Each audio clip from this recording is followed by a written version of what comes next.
Bismillahirrahmanirrahim. Assalamualaikum warahmatullahi wabarakatuh. Selamat siang teman-teman. Kembali lagi di Pod Sedikit, podcast asik diskusi intelektual bersama saya Fadli Hasa. Nah, episode kali ini kita kedatangan tamu dari Loka Pengelolaan Sumber Daya Pesisir dan Laut Sorong, Pak ya, betul ya? Betul Pak Fadli. Betul. Oke. Nanti kita akan berdiskusi sedikit tentang bidang kelautan dan perikanan yang ada di Sorong khususnya. Dan beliau ini juga sudah memang malang melintang. Kalau saya baca dari CV beliau ini, waduh, sudah sangat banyak ya pengalaman beliau di bidang ini. Nah, selamat datang Pak Hendrik Sombo SPI MSI. Selamat datang di podcast kami, Pak. Nah, beliau ini alumni dari Unhas, Pak ya? Iya, Unhas dan Institut Pertanian Bogor. betul Pak Fadli. Sudah, tapi tahun berapa, Pak? Jadi di Unhas S1-nya dari tahun 99 sampai 2004. Wow. Kemudian untuk program magister IPB itu 2015 sampai 2017. Oh, oke. Berarti kerja dulu baru kalau berapa tadi, Pak? 99. 99 selesainya ya? Masuknya? Masuknya 99 2004. Waduh, saya kayaknya kayaknya tapi tidak kelihatan loh, Pak. Tidak kelihatan. Oh, terima kasih, Masih sama-sama kita itu. Saya masuk kuliah 2014, Pak. Wah, berarti beda 10 tahun. Itu baru masuknya, Pak. Iya. Selesainya 2019. Oh, Saya 2019. 19 selesainya. Jadi tapi tidak kelihatan begitu jauh. Nah, yang tadi saya bilang kita coba akan berdiskusi tentang kelautan dan perikanan. Siap. Nah, sempat tadi sebelum kita mulai tag, apa tadi Pak yang tentang di bidang ada 4 di bidang kelautan dan perikanan itu? Maksudnya yang profesinya Pak ya atau? Iya. Iya, betul. Kalau kita berbicara mengenai pendidikan ya, ini yang saya pahami. Iya. Jadi keluaran dari seorang mahasiswa yang masuk di Fakultas Perikanan misalnya atau program studi perikanan. Jadi pada dasarnya itu ada 4 yang spesifikasi yang akan keluar nanti. Misalnya dia adalah ahli manajemen sumber daya perairan. Kemudian yang kedua dia akan menjadi ahli perangkapan ikan. Ketiga dia akan menjadi ahli aquacultur, budidaya perikanan. Dan yang keempat itu terkait dengan pengolahan ikan. Nah, tetapi keempat spesifikasi ini jadi tidak terbatas ketika dia sudah mulai keluar di dunia kerja. Akan banyak lagi. Akan banyak hal yang bisa berkembang di situ. Oke. Nah, ya kalau mau dibilang kenapa saya bertanya itu karena saya ini jurusannya teknik informatika nih, yang taunya ya cuman mungkin bidang itu saja sedikit taunya. Kalau untuk perikanan itu memang kadang saya kayak pribadi tuh berpikir ini setelah dari sini nih apa gitu. Nah, ternyata banyak juga, sangat luas juga di bidang itu, Pak ya. Oke. Nah, kalau terkait dengan yang tempat istilahnya apa, Pak? Tempat berkarir atau tempat kerja sekarang ini? Bisa sama. Bisa dibilang berkarir, Pak ya. Berkarir di Loka Pengelolaan Sumber Daya Pesisir dan Laut Sorong. Itu apa, Pak? Iya. Jadi terima kasih Pak Fadli. Mungkin ini kesempatan juga untuk kami memperkenalkan Loka Pengelolaan Sumber Daya Pesisir dan Laut Sorong itu seperti apa. Jadi Loka Pengelolaan Sumber Daya Pesisir dan Laut Sorong, kalau kita singkat sehari-hari itu menjadi LPSPL Sorong. Oke, LPSPL Sorong. Salah satu UPT dari Direktorat Jenderal Pengelolaan Ruang Laut di Kementerian Kelautan dan Perikanan. Jadi dibawa langsung dari kementerian. Ya, jadi kami termasuk salah satu instansi vertikal yang ada di Kota Sorong. Oke. Nah, di Direktorat Jenderal Pengelolaan Ruang Laut sebenarnya ada 2 unit pelaksana teknis. Oke.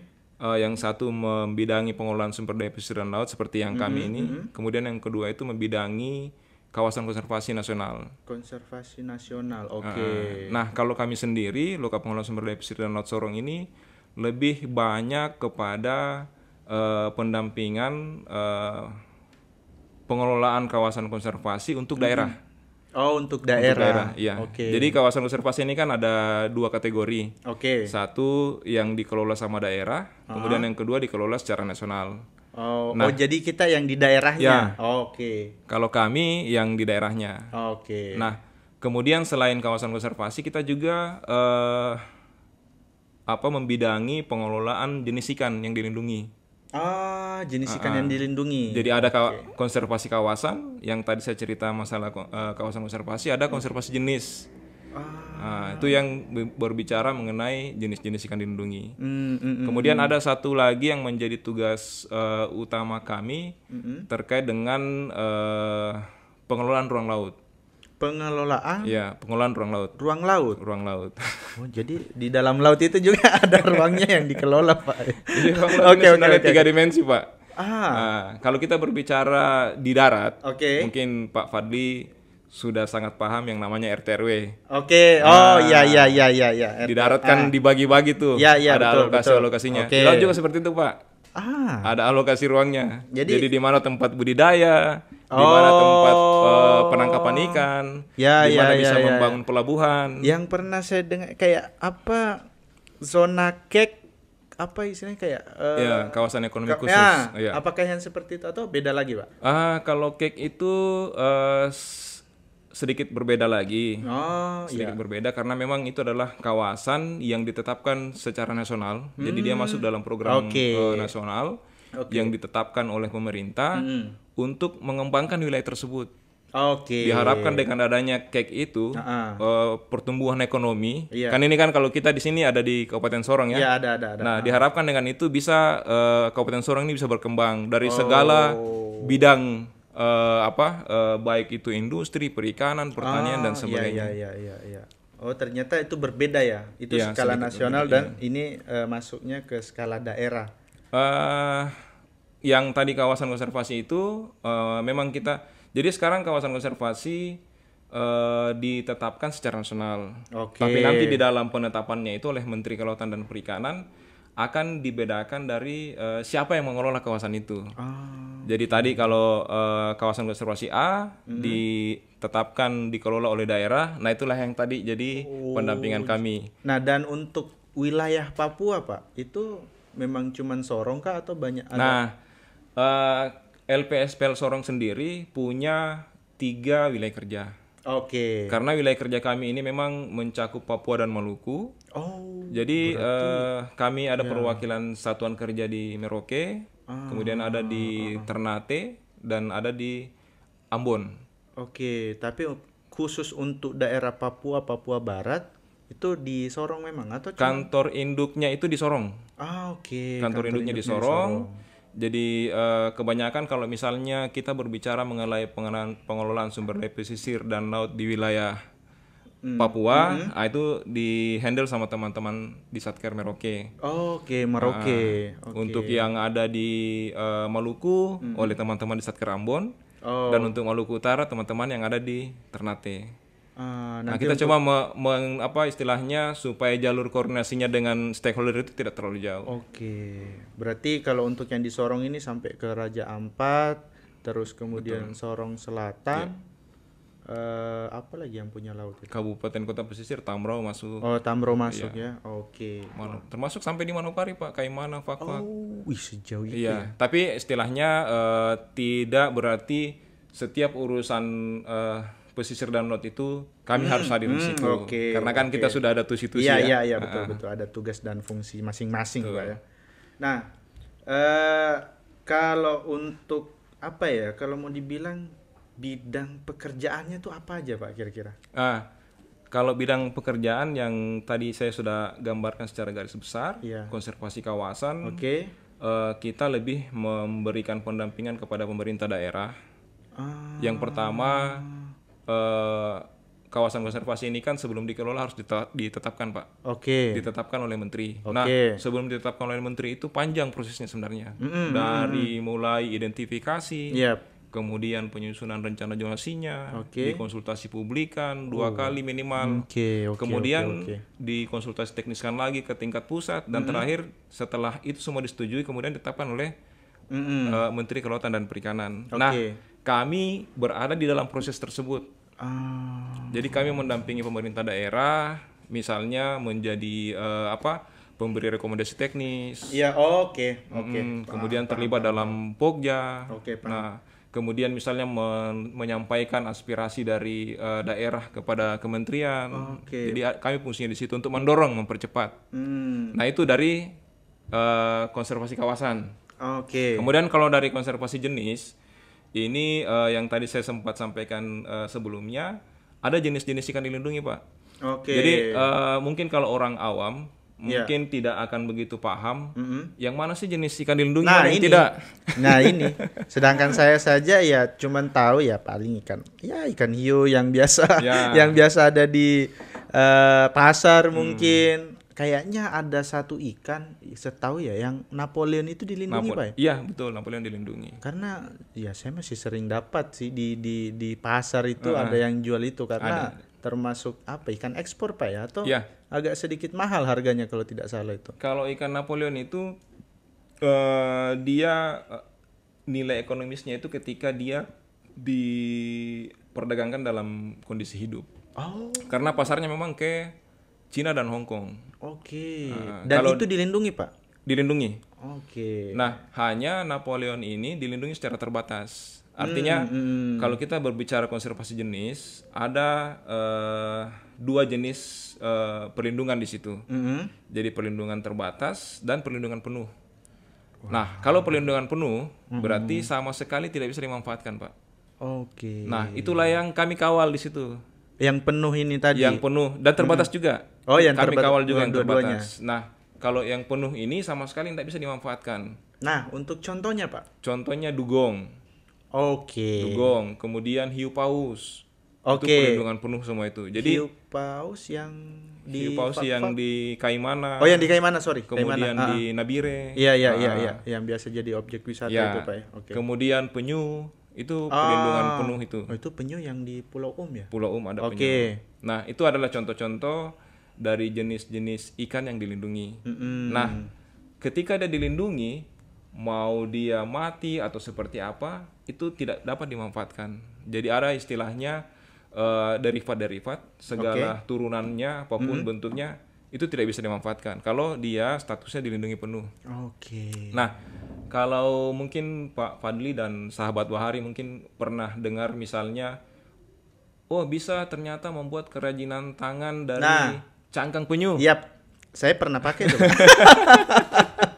Ada dulu. Nah, secara regulasi itu sebenarnya tidak boleh, Pak. Tidak boleh. Jadi ketika ada hal-hal seperti itu, bisa saja masuk ke ranah hukum kalau ada pemanfaatan seperti itu untuk jenis yang dilindungi. Nah, kemudian kita berangkat ke jenis yang perlindungannya secara terbatas. Nah, perlindungan terbatas ini dibagi-bagi lagi, Pak. Terbatas berdasarkan waktu, terbatas berdasarkan ukuran. Nah, jadi kenapa pemerintah menetapkan seperti itu, sehingga ada kontrol terhadap jenis-jenis ikan tersebut. Nah, kita kan melindungi jenis ikan itu tidak sembarang, Pak. Kita ada kriterianya. Misalnya dia adalah endemik, hanya ada di situ. Contohnya kalau di Papua ini ada yang namanya hiu berjalan. Walking shark itu ya. Betul. Nah, itu hanya ada di Papua, Halmahera dan beberapa tempat lain. Nah, itu wajib kita lindungi. Dia masuk kriteria. Kemudian yang kedua, dia terancam punah. Yang kalabia itu, Pak, ya namanya. Betul, saya ingat itu ada hiu berjalan itu kalabia itu kalau tidak salah itu. Kalabia. Kemudian dia fekunditasnya rendah. Sekali beranak cuma 1. Ini sehingga kalau ini tidak dilindungi, dia akan mudah untuk mengalami kepunahan. Nah, perlindungan terbatas tadi dimaksudkan untuk melindungi aspek-aspek kehidupan dari jenis ikan supaya tidak mengalami kepunahan, tetapi masih bisa dimanfaatkan, Pak. Tapi dengan aturan-aturan tertentu. Makanya dia terbatas. Oke, Napoleon yang Pak Fadli tadi sebutkan itu dilindungi secara terbatas berdasarkan ukuran. Oh, jadi kalau dia bisa dimanfaatkan, Pak, pada ukuran 1-3 kg. Oke. Kemudian yang kedua, dia bisa dimanfaatkan ketika di bawah 100 gram untuk budidaya pembesaran dulu. Kemudian dia sudah sampai ukuran 1-3 baru bisa diperdagangkan. Jadi memang cukup ini banyak ilmu yang didapat ya, karena saya memang agak sedikit buta soal walaupun kita daerah pesisir, tapi ya paling cuma tahu jenis ikan. Kalau untuk sampai ke sananya tuh waduh memang harus apa ya, belajar di bidang itu. Memang kayaknya asik juga Pak ya di bidang itu Pak ya. Sangat asik Pak. Sangat asik. Sangat asik. Nah terus kita sudah banyak sedikit berdiskusi tentang yang tadi, tentang tupoksi dari LPSPL. Nah, kira-kira peran generasi milenial Pak dalam bidang ini nih. Kira-kira peran dari generasi ya, sebutnya kan sekarang milenial Pak ya, generasi Z ini. Betul. Nah, perannya di bidang ini apa Pak kira-kira nih? Jadi mungkin sebelum masuk ke situ, saya juga mungkin wajib untuk menyampaikan program pemerintah pada saat ini, khususnya di bidang kelautan dan perikanan, bahwa ada konsep yang sedang dikembangkan, bukan dikembangkan sih, sudah berkembang sejak tahun 2017, sudah dicetuskan sejak tahun 2017 terkait dengan ekonomi biru Pak. Sudah dicetuskan ekonomi biru. Ya. Jadi ekonomi biru ini sudah dicetuskan sejak tahun 2017 melalui Perpres nomor 16 tahun 2017 dalam rangka pelaksanaan kebijakan kelautan Indonesia. Nah, kemudian di masa pemerintahan Bapak Menteri Sakti Wahyu Trenggono, kemudian kebijakan ekonomi biru itu lebih dispesifikan. Lebih dispesifikan. Jadi mungkin ini akan sangat terkait dengan yang peran milenial tadi itu, karena memang saat ini ekonomi biru ini dia harus menyeimbangkan aspek ekologi dan ekonomi terkait dengan ekosistem kelautan.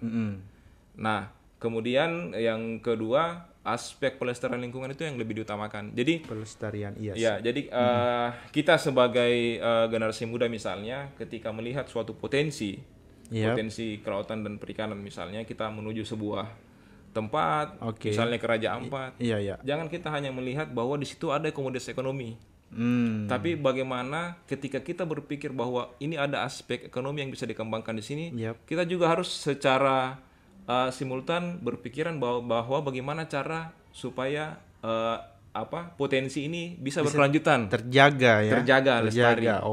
Nah, itu adalah konsep ekonomi biru. Saya juga baru dengar itu Pak. Ekonomi biru. Kemudian dijabarkan lagi Pak, pendekatan dari konsep ekonomi biru ini melalui 5 kegiatan utama, 5 bentuk pengelolaan. Yang pertama adalah pengembangan dan perluasan kawasan konservasi. Tadi kita sudah sempat cerita mengenai kawasan konservasi ya. Kemudian yang kedua, penangkapan ikan secara terukur.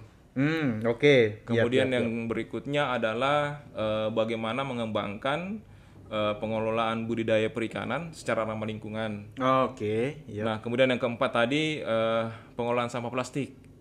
Yang tadi sudah sempat kita cerita di awal sebelum on cam itu ya.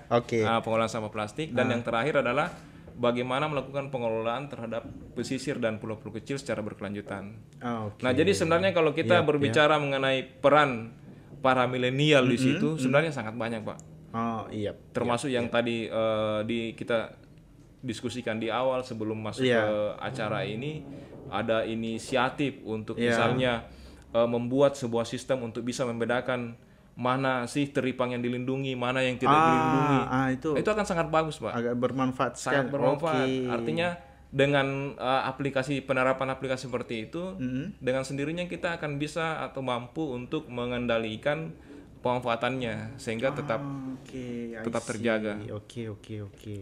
Wah, berarti bisa tuh Pak tuh kita kolaborasi antara jurusan teknik informatika sama jurusan kelautan dan perikanan. Ya, bahkan di kami sebenarnya sudah mulai untuk istilahnya tim kami itu seharusnya ada teknik informatika di situ. Berarti karena, untuk yang tadi ya yang sempat kita pengembangan aplikasi. Oke. Nah, mungkin apakah mudah-mudahan saya tidak salah karena memang kita juga ada sebuah amanat yang namanya keterbukaan informasi publik. Oke, ya. Nah, betul, jadi betul, apa yang sudah kita lakukan, itu harus dipublikasikan, Pak. Kayaknya harus terkait ya dengan informatika ya. Iya. Informatika terkait publikasi tentang informasi-informasi sistem-sistem kayak gitu sangat terkait. Jadi tim-tim kami juga di sini ini kan termasuk satu sarana publikasi nih. Iya. Nah, timnya itu semua informatika, Pak. Tapi di luar itu menurut saya juga sangat menarik sih soal memang jurusan perikanan dan kelautan ini, Pak ya. Betul. Karena kita juga di Unamin ini kan ada Fakultas Perikanan. Yang punya 2 jurusan, pengolahan sumber daya perairan sama pengolahan hasil perikanan.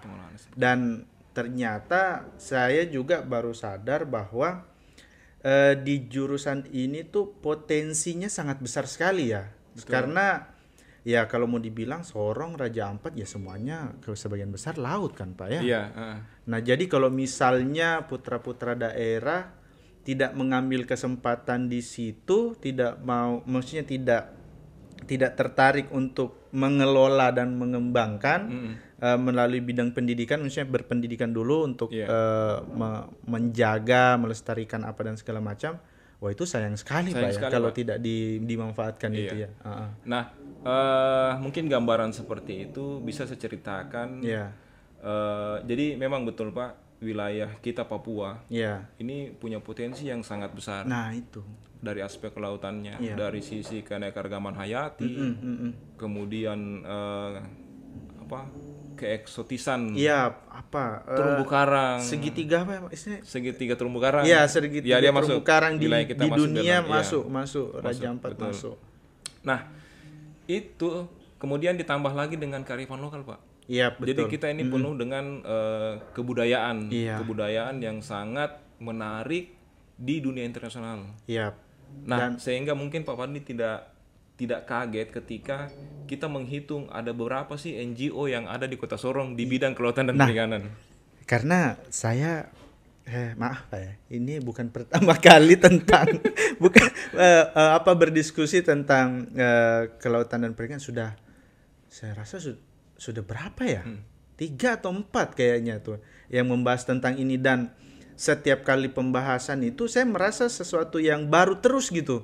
Ternyata memang di bidang ini tuh sangat luas, kompleks, sangat kompleks. Makanya kalau teman-teman di luar sana masih bertanya apa potensi dari jurusan perikanan itu apa, wah kayaknya memang harus nonton episode-episode yang seperti ini nih, karena potensinya kita tuh di situ yang besar. Nah, kalau kita bicara soal saya dari Sulawesi Selatan misalnya ya, di sana kan pertaniannya ya yang mungkin salah satu yang unggul lah. Nah, kita kalau di wilayah Sorong Raja Ampat ini ya kelautannya itu kan. Nah, jadi sayang aja gitu kalau misalnya teman-teman yang dari sini tuh tidak melihat potensi itu gitu loh. Makanya ya generasi milenial ini memang sangat dibutuhkan juga. Nah, untuk tadi juga sudah ya, kita milenial ya, masih masuk milenial ya. Nah,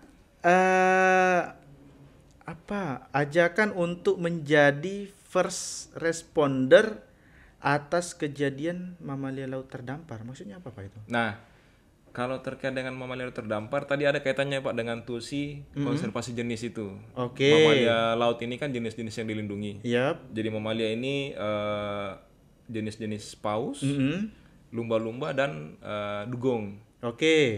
Nah, salah satu tugas dan fungsi kami, selain terjun langsung, selain memberikan rekomendasi teknis kepada stakeholder, Jadi kami juga sebenarnya sangat mengharapkan ada first responder, penanggap pertama, Pak. Oh, jadi itu maksudnya. Jadi maaf Pak ya, saya kan di sini sudah di konsep ini. Nah, saya baca ajakan untuk menjadi first responder. Nah, makanya saya agak sedikit bingung. Ini apa ini? Ini apa ini? Oh, jadi yang tadi itu Pak ya? Iya, dia ada penanggap pertama. Jadi memang Pak begini, di akhir-akhir ini memang sangat banyak kasus-kasus kejadian mamalia laut terdampar. Oke, sering lah di sosial media sering muncul. Bahkan kita di Papua Barat ini, yang saya ingat di tahun ini di Kaimana 2 kali kejadian paus terdampar. Paus. Iya. Oke. Terdampar mati. Kemudian di Misol 2 kali. Di Misol 2 kali. Iya, terakhir ini di bulan Desember di Tamro, Pak. Ada juga di sana. Paus terdampar mati. Oke. Nah, ini kalau mau dikait-kaitkan, apa sih yang menjadi penyebab jadi keterdamparan dari mamalia laut terdampar ini? Jadi banyak hal memang yang menjadi penyebab. Misalnya dia karena penyakit, disorientasi karena misalnya bunyi-bunyian di laut. Kan kita tidak tahu di laut itu ada proses-proses pengeboran misalnya menghasilkan bunyi-bunyian, itu yang tabrakan kapal. Dan yang paling bahaya adalah dampak sampah plastik lagi-lagi ke sampah plastik, Pak. Iya. Jadi mamalia laut ini, paus ini dia makannya sistemnya filter feeder dia. Jadi dia jalan makan itu dia buka mulut saja, buka Pak. mulut, nanti yang masuk itu sudah itu yang harapannya yang masuk adalah plankton, ya. Tapi ternyata sampah plastik yang masuk. Iya. Beberapa kasus kejadian dilakukan nekropsi pembedahan, ternyata didapatkan banyak sampah plastik dalam situ. Waduh, sayang sekali itu. Nah, kaitannya dengan penanggap pertama, first responder itu, jadi kita kan punya wilayah yang cukup luas nih, Pak. Iya, betul. Aksesibilitasnya kan tidak mudah juga. Iya, tidak semua mungkin dijangkau satu-satu, ya itu setengah mati lah. Kejadian di Misol. Oke. Kita ke Misol itu butuh waktu dulu, butuh perencanaan, biaya. Nah, ketika ada orang-orang first responder di lokasi tersebut, diharapkan mereka sudah bisa melakukan kegiatan penanganan. Nah, jadi itu teman-teman tuh yang nonton tuh. Nah, jadi harus jadi first responder tuh. Minimal ini, Pak. Minimal tugasnya sebagai first responder itu adalah memberikan informasi. Ketika ada kejadian, memberikan informasi tentunya dengan cara yang baik ya. Karena ada juga kejadian gini. Dia ketemu dengan penyu terdampar, paus terdampar, kemudian dia naik di punggung yang foto, Pak. Alah. Sering publish terjadi di Facebook misalnya. Di sini ada kejadian paus terdampar ikan besar. Iya. Jadi harusnya saya tidak tahu harus bicara apa lagi kalau. Tapi saya lihat sekarang ini sudah mulai perubahan paradigma. Karena memang hal-hal seperti itu segera secara persuasif kita berikan pemahaman tidak boleh seperti itu. Berarti tugas dari salah satunya. Salah satunya juga, itu ya. Pak, iya.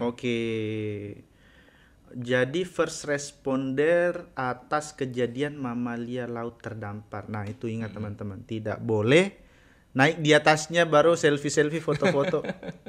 Ya, informasinya dapat. dapat tapi sudah dieksploitasi duluan ya. Iya. Jadi harus juga tepat menginformasikannya itu kemana, Pak, ini? Kami bisa, kalau KPSPL Sorong bisa, atau aparat pemerintah terdekat juga bisa. Kalau misalnya kita belum punya koneksi ke kami, bisa ke pemerintah terdekat. Bahkan menyampaikan melalui media sosial pun sudah cukup, karena sekarang berita itu terlalu cepat untuk menyebar. Nah, itu salah satu ya kalau soal informasi, soal teknologi sekarang, Pak, ya kadang sih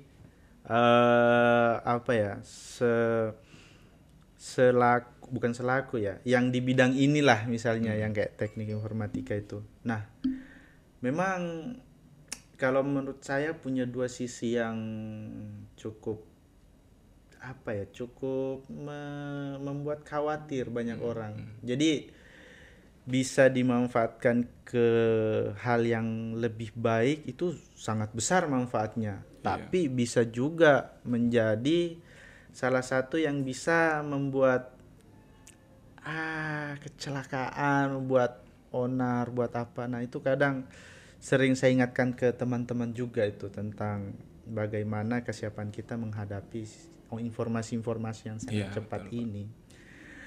Waduh, banyak sekali nih Pak nih kita bahas ini. Padahal sudah baru berapa menit ya. Saya masih banyak sebenarnya Pak penasaran soal perikanan dan kelautan ini.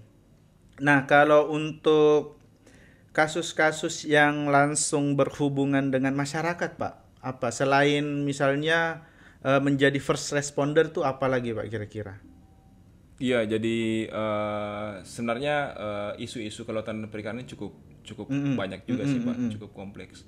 Berbicara pesisir ada misalnya terkait dengan pencemaran, terkait dengan penambangan mangrove, pengrusakan karang, betul, perusakan ekosistem laut, pengebuman ikan. Jadi sudah kompleks juga permasalahan. Memang potensinya cukup besar, tapi permasalahan juga cukup kompleks. Karena memang kebutuhan masyarakat, kebutuhan perut ini kan, ya itu yang menjadi PR bagi pemerintah. Karena kan istilahnya perut tidak kenyang ini yang menyebabkan isu-isu kejadian-kejadian seperti itu terjadi.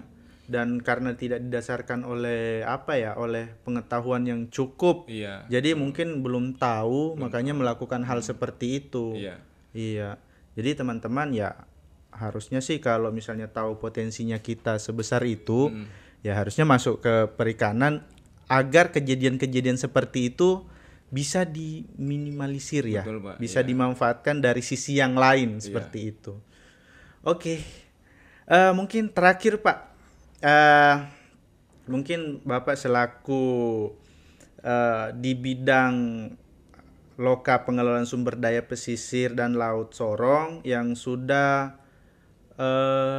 sangat lama lah dan sangat berpengalaman di bidang tersebut, mungkin bisa memberikan sedikit motivasi dan ajakan ke teman-teman yang di luar sana yang masih bingung mungkin mau masuk jurusan apa, dan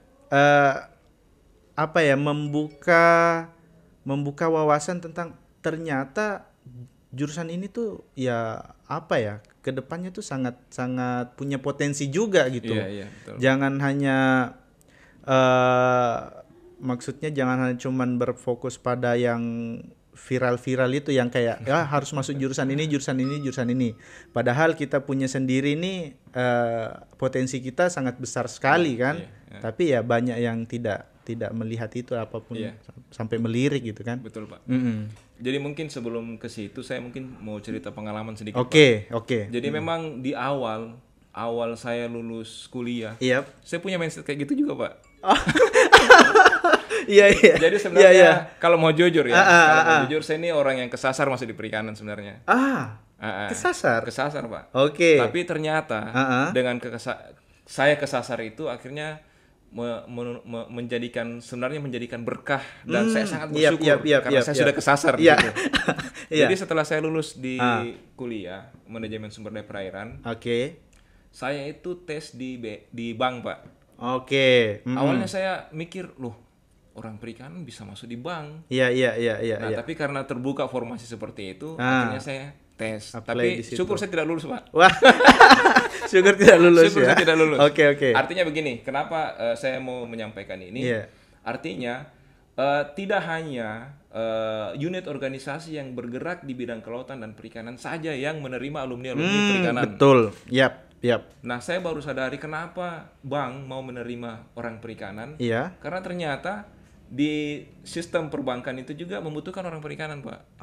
Ketika misalnya ada calon kreditur yang misalnya dia bidangnya, aktivitasnya usahanya di bidang perikanan dan kelautan. Yang menganalisa adalah alumni perikanan itu.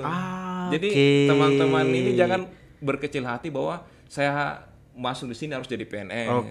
Kemudian yang kedua, yang paling menarik sebenarnya, seperti yang Pak Fadli sudah sampaikan di awal, bahwa kita punya potensi ini cukup besar. Dan terkait juga dengan tadi saya sampaikan NGO yang ada masuk di sini itu sudah sangat banyak, Pak. Sangat banyak, betul. Artinya yang mengisi formasi-formasi tersebut adalah orang dari luar. Nah, itu dia. Karena mereka memang secara kapasitas di situ bisa punya kapasitas di situ. Tapi kenapa tidak kalau misalnya kita yang punya sumber daya sendiri, nah ini ya. Kemudian kita bisa memaksimalkan potensi kita. Kenapa kita bukan kita yang mengelola itu laut kita? Itu dia tuh. Jadi dari kita untuk kita. Ya, betul. Nah itu yang memang harus dicamkan sama teman-teman yang mungkin masih bingung mau milih jurusan apa. Iya. Pokoknya jangan berpikir banyak kali untuk memilih perikanan. Nah, karena dunia perikanan itu sangat luas, Pak. Nah, itu saya saja sudah berapa kali narasumber membahas ini tuh, saya tuh malah setiap kali diskusi itu pasti dapat sesuatu yang baru, Pak. Iya. Saking luasnya itu. Iya. Saking luasnya. Oke. Jadi jangan ragu, Pak ya.